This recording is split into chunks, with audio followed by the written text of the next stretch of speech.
Les lois de l'Ancien Testament sont-elles dépassées? C'est une question qu'on m'a posée et j'essaie de répondre et je vous propose la réponse. Et évidemment, quand on parle des lois de l'Ancien Testament, on parle de toutes ces lois sacrificielles, il fallait offrir des sacrifices. On pense aussi aux lois de pureté et d'impureté. Il y a plein de choses qui définissaient ce qui était pur et ce qui était impur, ce qu'on pouvait faire et pas faire. Et puis il y avait des lois sociales aussi, il y avait des règles qui régissaient la vie du peuple d'Israël. Eh bien, il y a des lois qui ont disparu, qui ne sont plus appliquées. On voit très bien dans le Nouveau Testament, on dit ces lois-là, on les applique plus. Il n'y a plus besoin d'offrir des sacrifices puisque Jésus est venu en sacrifice et qu'il a accompli la loi. Et ça, c'est une parole importante parce que Jésus a dit qu'il n'était pas venu abolir la loi mais l'accomplir. Donc en fait, ce qu'il faut qu'on comprenne, c'est que quand certaines lois disparaissent, entre guillemets, elles disparaissent pas vraiment. D'ailleurs, Dieu a dit qu'elles étaient perpétuelles.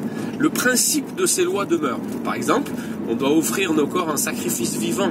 Et Dieu, même dans l'Ancien Testament, disait « Je préfère l'obéissance, votre obéissance, à vos sacrifices ». Donc il était déjà en train de dire que ces sacrifices, ça montrait que Jésus devait venir, ça montrait notre péché, mais ça montrait aussi que ce que Dieu veut, c'est notre obéissance et notre amour.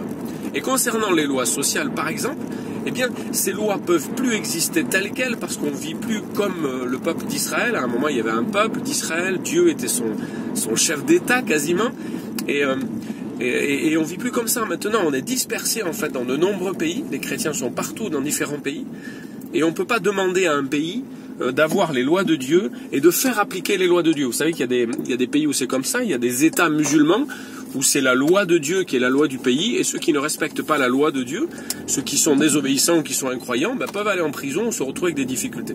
C'est pas ce que Dieu veut, mais Jésus a toujours dit « Mon royaume n'est pas de ce monde ». Donc il est venu annoncer quelque chose de nouveau. Il a révélé, Dieu s'est révélé, a fait comprendre qui il était au travers du peuple d'Israël, mais c'était pour qu'ensuite il y ait autre chose de différent. Le peuple d'Israël demeure un peuple à part, mais avec l'Église, Dieu a voulu que les chrétiens soient partout. Il a voulu en fait que son royaume ne soit pas de ce monde, mais le principe de toutes ces lois demeure. Et il y a des choses, en fait, si on examine l'Ancien Testament, il ne faut surtout pas l'éliminer et dire c'est dépassé, même s'il y a beaucoup de violence, c'est la violence de l'humanité.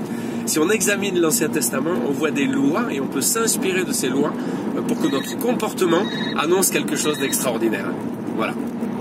Donc notre comportement va conserver le principe de ces lois et annoncer la vie à venir, la vie au paradis. Donc les lois disparaissent, certaines en tout cas, mais le principe de ces lois demeure, et c'est pour ça que ces lois sont perpétuelles.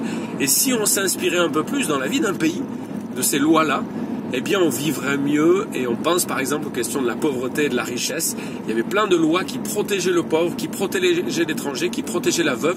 C'était des questions de justice. Et je donne un dernier exemple. Quand Dieu disait dans le désert que la manne c'était juste pour une journée, eh bien, il y a plein de spécialistes qui nous disent, bon aujourd'hui évidemment on n'est plus dans le désert, il n'y a plus la manne, mais en fait si on ne pouvait pas en prendre plus qu'une journée, ça veut dire que des fois c'est ce qu'on fait avec l'argent ou avec nos possessions, et Dieu est en train de nous dire, un chrétien c'est pas quelqu'un qui thésaurise, qui garde beaucoup de choses alors que les autres ont rien, parce que c'est comme s'il voulait avoir beaucoup de manne, prendre la réserve de manne. Et dans l'Ancien Testament, on voit que ceux qui ont voulu faire la réserve de la manne, eh bien cette manne pourrissait. C'était mauvais. Donc ceux qui vont vouloir faire de grandes réserves d'argent sans être généreux vis-à-vis des autres, eh bien c'est comme s'ils essayaient de conserver la manne. Voilà. Certaines lois disparaissent, mais les principes de la loi demeurent, ils sont éternels. Et si on pouvait s'en inspirer, eh bien on verrait notre péché, on verrait ce que Dieu veut pour nous, et ce serait un cap pour notre vie, et notre vie changerait.